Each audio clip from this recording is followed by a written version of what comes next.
Το frankincense είναι ένα αιθέριο ελαίο το οποίο θεωρείται ότι είναι ο βασιλιάς των αιθέριων ελαίων. Δουλεύει με αντρική ενέργεια, δουλεύει με αντρικά πρότυπα, θεωρείται ότι είναι αντρικό αιθέριο ελαίο, όμως μπορεί να δουλέψει εννοείται και για μας τις γυναίκες. Γιατί πρέπει να το έχεις εσύ πάντα μαζί σου?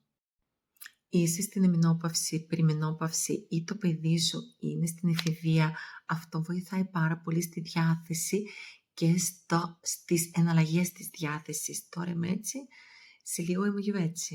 Προβλήματα της πέψης, προβλήματα με το δέρμα, ακμή, μαύρη κύκλη, πανάδες, είτε της χρωμίας, μπορείς να το βάζεις κάθε βράδυ απευθείας μία σταγόνα σε αυτά τα σημεία και να τα κλείνεις με λάδι βάσης. Θέματα ύπνου και χαλάρωσης θα δουλέψει στη βάση και στην αιτία του προβλήματος. Ρώτα με για περισσότερες πληροφορίες.